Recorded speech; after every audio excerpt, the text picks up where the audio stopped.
Okay, my name is Wally, Walter White actually, but they all call me Wally. Well, from the time I joined the army. I joined the New Zealand K-Force, which 16th Field Regiment, which was an artillery regiment, of course, and went to Korea from 1951 to 1954. I returned home when the regiment returned home. I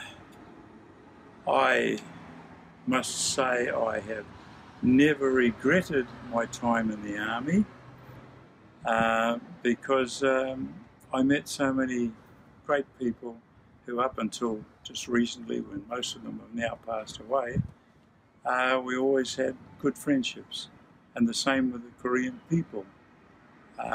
We didn't have much to do with the Korean people in the wartime because we were so far away from them. They, of course, were all moved south, as far south as they could go, and or they were hiding. As one of the Korean consuls that was in Auckland about a few years ago, he took me to lunch one day, and there were some elderly Korean women there, and they had their daughters with them. And one of the daughters said to me, Wally, when you were in Korea, did you have anything to do with the young Korean girls up there? And I said, no, because we never saw them.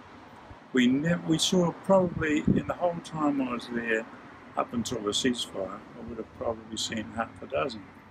But what this mother of one of these girls said, no, she said, they couldn't see us.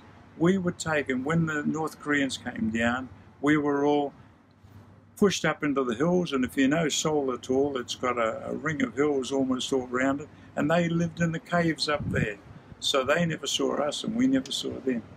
But I made the little piece I added to that, and I said, quite honestly, the Consul General, if many of our boys had seen the girls that were arriving in New Zealand now, the Korean girls, everyone would have married one. And of course the mothers didn't. What do you remember from the war? The war? Mm-hmm. Especially I remember the cold, the intense cold. I remember the heat in the summer, and I remember the noise from, of course, with artillery. Boom, boom, boom. Artillery guns all the time. What year were you? When were you there? From when to when? From 51 to 54. It finished in 53, but we had to stay. We signed on for a second term. But normally New Zealanders were expected to do no more than 18 months. Most of them only did 12 months. But after the ceasefire in 53, it became very hard to get replacements. So the strength went down, down, down. So they asked a lot of us to sign on for another 12 months, and that's what we did. Yeah. Wow. Yeah. So and how old were you? I was almost 22 when I joined up, because we weren't allowed to go overseas until we were 21. That was a restriction with the army, and I would have been just probably 22 and a half. That's all. And so yeah. And most New Zealanders were older than other soldiers because other soldiers were in their, teens. Yeah, there was a lot of teenage ones. Yeah. Well, I was 89 2 days ago. Happy birthday! So My birthday is in 2 days. Oh, we're both Taurus. Mine was the 23rd. Mine's 27th. Well, what do you? So, I know there.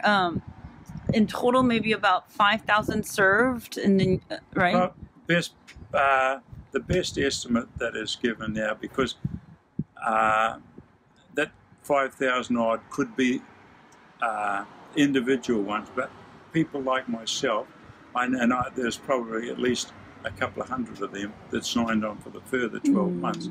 So what they relate to is that basically 6,100 or something served in Korea, but that was because of those of us that did 2 tours. Yeah.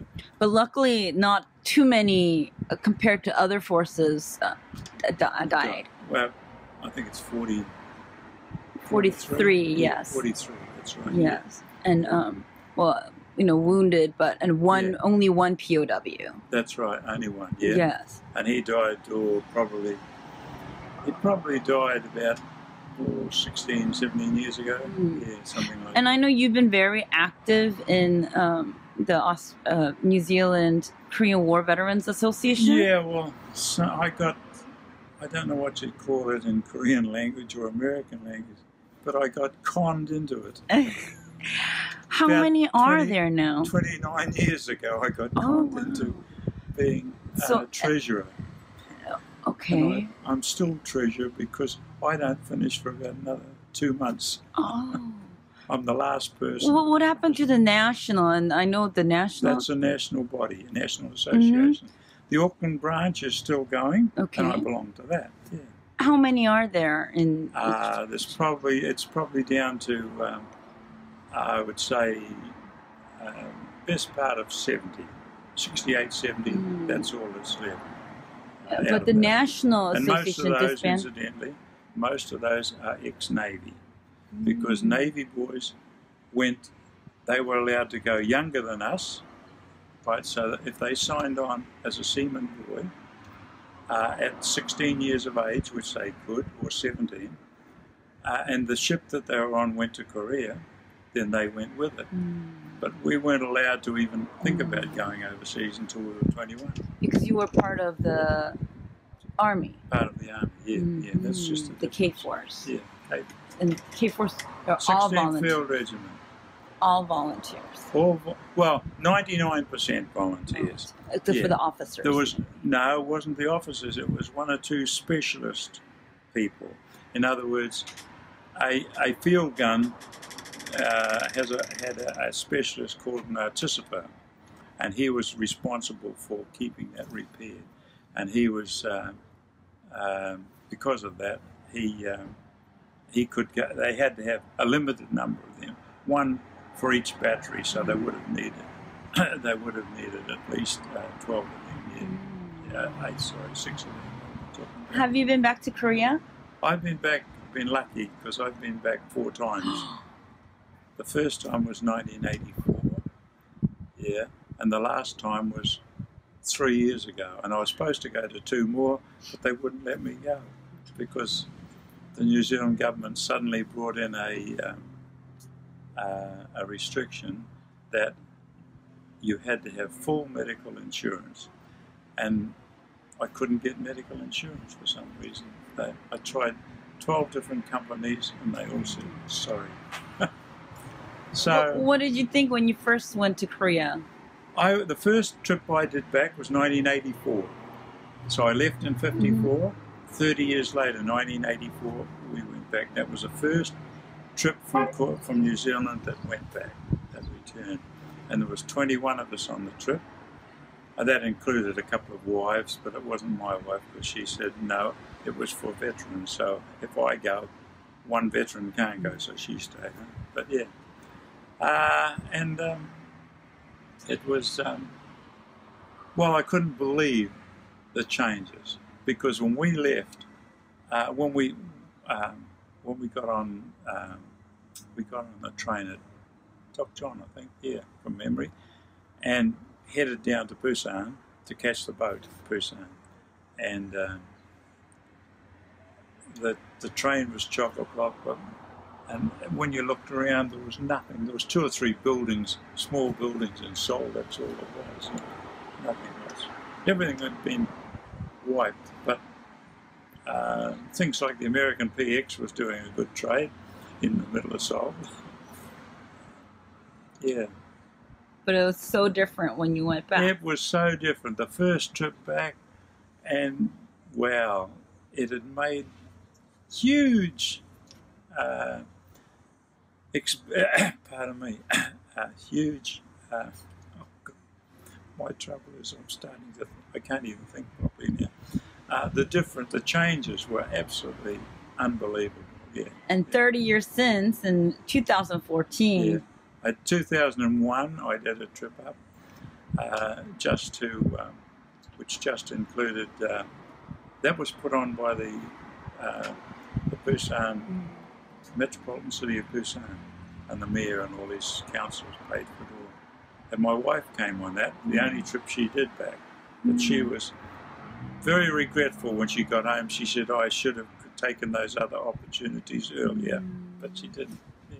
Well, I'm so glad you got to see the changes and the contributions that you made. Look at the Lotte Tower, which is just about to open this month.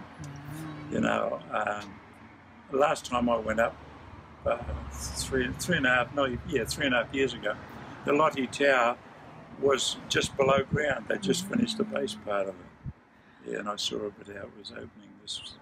Again, I hope you're very proud because that was part of what you just fought for. Well, I tell you what, as I said earlier, I never regret 1 minute signing on to go to Korea as a volunteer. Yeah. Thank you so much. Thank you. I have met so many Korean people in New Zealand. Heaps. In fact, the last one,